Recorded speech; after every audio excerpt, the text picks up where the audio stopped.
Hey everyone, and welcome back to The Spark. We're gonna be working on Magic Towers Resort again today. I hope you're excited. It has been a little while. I'll talk all about that later in this episode though. But first of all, what we're gonna be doing in this episode is building another slide for the Mystic Lagoon water park. So that is quite exciting. It's gonna be quite detailed, so I'm really quite excited about that. And on top of that, we'll also be working on some random bits all around the park just to kind of, finish up some rough edges. Not that we're gonna be finishing this park anytime soon, obviously. But sometimes it's just kind of nice to go around the park. Because while you're building, every now and then you just look around the park for a little bit. And then you realize that there are gonna be a few things that you were planning on touching on eventually, but didn't really get around to it. And obviously, it always feels a bit weird to go around and do random things. Every now and then you just have to do that. It's better to bundle it together than to just randomly work on these kind of small things in between. So that's going to be what we're going to be working on first. But I think we're forgetting one thing. All right, playing the intro. Almost forgot. Welcome back to Magic Towers Resort.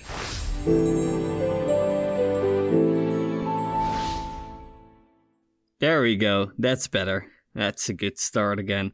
So yeah, like I said in the intro, what we're gonna be doing for the most part, or at least for half of this episode, is really just going around the park and kind of fixing up some things that I kind of left behind, that I wasn't really happy with, and just stuff like that. And one of those first things is just the area that we worked on last time, or the slide I should say that we worked on last time, in the last episode 29 in total actually, episode 6 of Mystic Lagoon. And that's just this slide tower. It didn't have any cover against the sun, and that didn't really make sense, and it really needed some additional detail. I kind of skipped over that. Went over it just a little bit too fast, I guess. So I'm happy that I'm now actually, being able to go back in and fix that really quickly. And it really goes for a lot of areas. Just going around as well, just to see if any peeps are getting stuck, because every now and then you just have to kind of go around and just make sure that peeps aren't, getting stuck everywhere. And if they do, it's usually fine. You can actually fix it quite easily, I find personally. I know a lot of people have trouble. I've talked about this in the past quite a bit already. But I know a lot of people are having trouble with their peeps getting stuck in places. Generally, what I try to do is, in those places where they get stuck, I just try to add a secret underground path that leads to where they want to go, which is usually the exit of the park. Doing this, allows them to find their way again and get out of the loop that they're stuck in. Because usually it's just a few select locations where they do actually get stuck. So you can actually resolve that quite easily, I'd say. So yeah, that's something that's quite interesting to keep in mind. I think if you ever get stuck in that situation, just try to get some underground paths in there, and it might actually fix it. And if it doesn't, well then, good luck with that. But that's at least something that you can try, and for me it has been working quite well so far. Now, we had this little section of land here that wasn't really being used, and I actually kind of like the idea of some land not actually being used. You could maybe imagine that if the park ever expands, then this might be the place to build a new attraction. Just always kind of nice to have a little bit of land left, just, to drop some stuff, some goods. When you're working on a construction project, just to have an area where you can just prep everything, that works pretty well.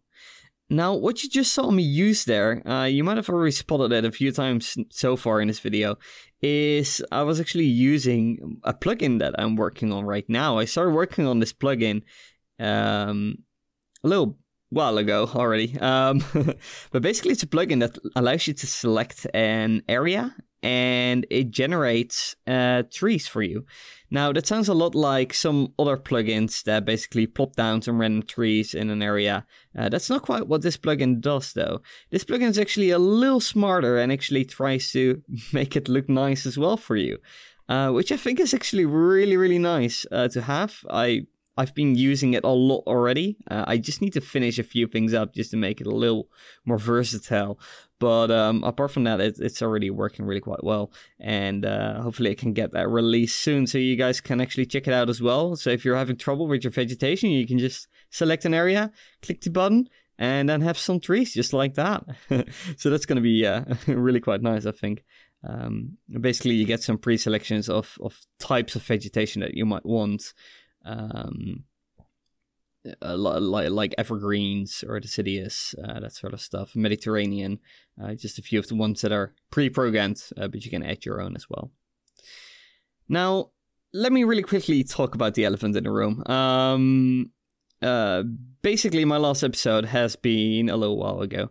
And I actually don't know how long ago it has been, but basically my life has been kind of turned upside down again. I was incredibly lucky to get the opportunity to apply for a different job. So I was working in the Netherlands, in Breda actually, which was at a lovely company. But one of my dreams basically was to do something slightly different. And I actually found a job offer for that. And I applied, and well, little do you know, the next thing you're doing is moving to the UK. So now I'm actually living in the UK, in England, and it's been incredibly lovely. Really enjoying my new job. But as you can imagine, that has been perhaps a little stressful, because that's not something you do very typically. And it's a really interesting process to migrate. Really, if you never looked into it, it can really help you to kind of appreciate the people that might actually do it, because it's a really complicated process. Anyways, that just took a lot of time away, took a lot of attention away, kind of, made everything a little bit more stressed out, which meant that I didn't really have the energy and time to work on Magic Towers in the meantime. It's obviously lovely news, or at least I think it is, and really excited to be here in England now, and hopefully improve my language a bit more, and get accustomed to living in a different country, which is something that I've done before in Belgium already, but that's not too different from the Netherlands, I'd say. Not that England is that different either, but it's just fun to have all these different experiences. So we'll see where that leads. So yeah, hopefully in the coming episodes you will start hearing me have more of a British accent, because right now it's still a bit of a mix between American and British, and well, whatever European mix is in there as well. So maybe you'll see some improvements over the course of these videos. So that's going to be quite exciting, isn't it? So yeah, anyways, enough about that. Hopefully, now that I'm situated in a house again and got, well, a bit of a small desk, but I do have a desk with my desktop PC set up again, I can actually, work some more on Magic Towers again when I have the time. So yeah, look forward to that. So yeah, just like I said, mostly around Mystic Lagoon, there were just a few things that were a little unfinished. So I figured I would add some backstage areas, or at least kind of finish them up a little bit. Because obviously we'd still need all the parking lots and stuff like that. So just adding that now as well. For example, at the back here of the shop that we got, just adding some details like these chain link fences just to keep people out. Obviously the parking lots as well for the employees, just some road markings and stuff like that. And I also found a pretty cool trick for making like a trim on your paths. Now I'm sure people have already done this like a million times before, but this was like the first time I discovered it. Basically, if you have RCT1 installed into OpenRCT2, then you can then you have some additional landscape types, and you can actually use that to create a bit of a trim. If you use one of the roof landscape types, for example, you can actually make a really nice looking trim, and you'll see that any second now in the video, hopefully, which is pretty fun actually, I think. And there you go, and that's kind of what it looks like. So yeah, I really quite like this trick, and I think I'm going to be using that more in the future as well, because it's just a nice little detail that's pretty easy to add as well. So yeah, that's always nice, isn't it? Just some free details. So one thing that I really changed up about Mystic Lagoon is I wasn't really happy with how green it was. Well, obviously, there's a lot of green in Mystic Lagoon, a little bit too much, maybe. Basically, we have all the vegetation, of course. It's kind of trying to represent a jungle theme, mixed with the sci-fi stuff. But most of the buildings were green as well. And looking at it, after not having worked on it for a little while, I didn't really like the look of that. So what I ended up doing is basically recoloring a lot of the buildings around Mystic Lagoon, just to get a bit more color variation in there. And I think it has really helped. So yeah, that is quite nice. Hopefully that will make the park look a little bit better. And I think that's also been pretty motivating to, try and get a bit more structures in there. Because I guess when I first started with Mystic Lagoon, I was kind of struggling with the architecture and the colors and stuff like that. Because it was a completely different theme. And obviously, with Magic Towers, we're doing a different theme per area, but with Mystic Lagoon, we're kind of sticking to one main theme throughout the entire park. So that just means that that you have to be a bit more creative, I guess. You have to be a bit more careful about how you build things and still have it, have it looking nice, basically. So yeah, that's kind of what I was thinking about while building this. Now, in the meantime, we're just fixing up some support because, oh my god, I left a lot of default supports in there. I can't imagine that I actually did that. I feel like I would have done this in the past already. I'm gonna have to look back at the previous episodes because I'm not actually sure what happened there. I was probably just a bit lazy, honestly. But anyways, there are a lot of default supports in there. Even though we created our own supports already, I was still using a lot of the default supports, and they kind of look ugly. So I just went around the entire park, basically, just removing those supports, just to, kind of get more of a real water park look. Now, supports for water slides are really hard in Rollercoaster Tycoon, especially when you're doing NCSO, of course, no custom scenery.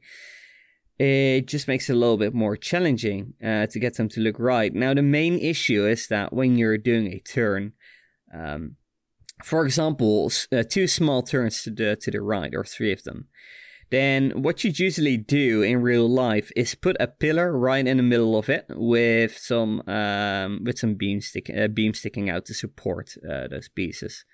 So that way you can basically use a single support to support a whole bunch of track or slides, I should say. The best thing that I found to get that support going is the pipes from the industrial theme, basically, from the mechanical theme.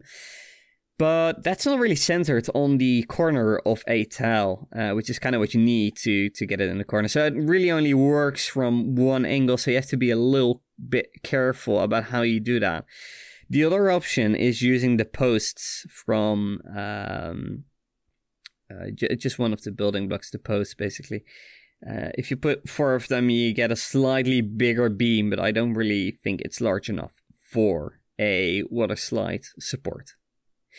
Now, what we're working on next is kind of inspired by the Pro Slide Mammoth series, which is basically a large-scale tube water slide. The idea here is that it's really just a family slide. So you're going to be sitting in this large tube, which might sit like 4 people or 8 Is it 8? Maybe 6. I'm not quite sure about the exact numbers. But basically, it's going to be pretty big. And you can basically sit an entire family in there. It's a lot of fun. Usually, like the one that I'm mostly thinking about here is the slide that you have at Blizzard Beach. I can't remember the exact name of that slide, but basically it's just, you kind of zigzag down, you pick up speed as you go along, and it's just a whole lot of fun, even though it's not really doing anything special, but just the size of it and the speed that you're picking up, and each corner you get higher and higher into the bank turn. Basically, it's really quite fun. So I was kind of trying to replicate that. Obviously, though, getting a layout in Rollercoaster Tycoon, especially when doing slides, is really, really hard. And even though I kind of get the main idea across of the zigzagging with all these layouts that I'm trying right now, I wasn't really happy with how compact it was, because it was kind of spread out quite a bit, which is a bit of a waste of space, basically, because if in the center of your ride there's a huge amount of space that you're not going to be using, then that's a waste of space. You generally want to avoid that. So that's why a lot of rides, tracked rides I should add, are built to be quite compact, just to make sure that you're not wasting space. Space is very precious, and as you'll know, especially in Europe, a lot of parks struggle with space, as they are having to fight their neighbors just to get more space for their attractions. So if you can use the existing space as efficiently as possible, then that's obviously a big win. Makes it just a little bit easier for everyone. Eventually, though, I kind of got to a layout that I liked, and that's kind of what you saw me doing there, but it wasn't quite fitting yet, so I kind of went back and forth just to make it fit. Add some longer sections in a few places just to make it a perfect fit. And now I'm really quite happy with the layout. It's the zigzag layout that I was going for. It's not just a zigzag, it does a little more than that. So that's really quite fun. Has a little bit of interaction, but not too much with the lift hill there. And the reason I didn't want it to have too much interaction is because it really just complicates the supports. Now, most of those turns are going to be supported from the center from a single support with those beams sticking out like I talked about a little earlier. And when you're going over a piece of track, you either have to go straight and have it self-support based on some previous supports that you got. Or in case of a turn, you got to do something funky just to support that. So that's basically what I chose for here, and that's also why I didn't want it to have too many pieces of track going over each other, because it just complicates the supporting process of a water slide, especially with a big water slide like this. I guess just makes it a bit more complicated, or at least the examples that I'm looking at don't really seem to be going over and under each other. So that's what I went for here as well. I guess that's really just the main takeaway when you're building a ride. Always just look up images of the types of rides that you're trying to make, because that's going to be very valuable. It might seem like it might feel like stealing at first, but it's really just the only way to get it right and to make something that looks even remotely realistic. So really, if you're working on a water park, if you're working on a water slide, if you're working on a roller coaster, just look up some pictures of the thing that you're trying to make. Yeah, are you making a dark ride coaster? Look at the Mummy from Universal Studios. If you're making a GCI coaster, look at Troy at Overland. If you're making a water park, just look at Volcano Bay or any of the Disney water parks, if it's a themed water park. Otherwise, look at Aquatica from the guys from SeaWorld. You can always just look at those guys. So, since this ride has pretty large tubes where you're sitting in a circle, I figured I needed a vehicle that kind of represents that as well. So, kind of tried looking for some options. The river rapids look okay. but they don't really work because obviously they have the river rapids physics, which doesn't really work for this type of slide.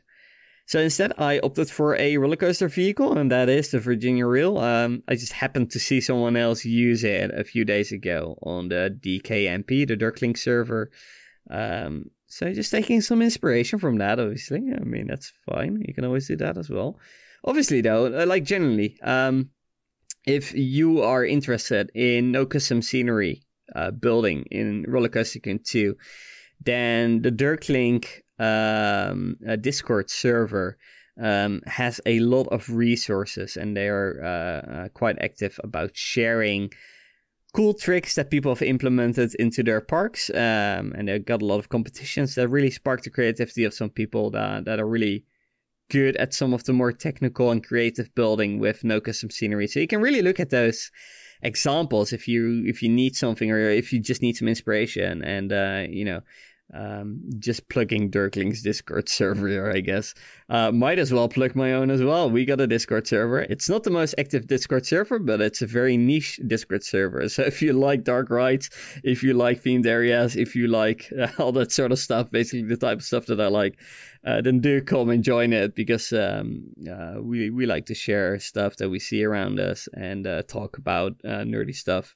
Mostly surrounding theme parks. So if you enjoy that sort of stuff, just check out my Discord. You'll probably find the link in the description, though I'm not sure, but it's probably there. You should probably check if it's there and click it and join the Discord server.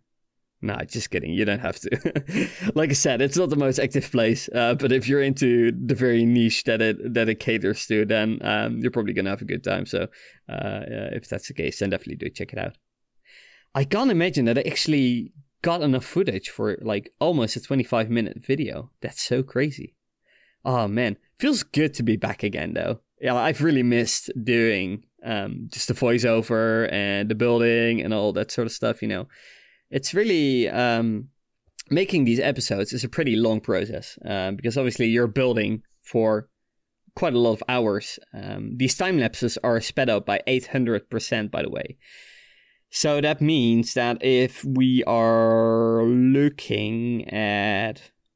No, I'm not going to do the math live because I'm not terribly good at math. But anyways, basically means that you have to record for a ton of hours just to get a little bit of footage out of it. But then the next thing you have to do is record the voiceover. And just sitting here looking at the footage in the video editor, talking over it basically. And I always quite enjoy that because you kind of always forget what you were doing anyway. So you're kind of like seeing it for the first time yourself as well. And, you know, you get all these topics that you feel like talking about. It's always quite fun. So this turned out to be quite a popular ride. A lot of people wanted to ride it. So we had to get a pretty large queue, I guess. Going for a bit of a basic queue here. There's nothing special really going on. But what I'm imagining is that the capacity of this ride is going to be pretty high, even though it's quite popular. So the queue is going to be moving quite a bit as well. So it's not too bad, even though it might seem like a pretty long queue.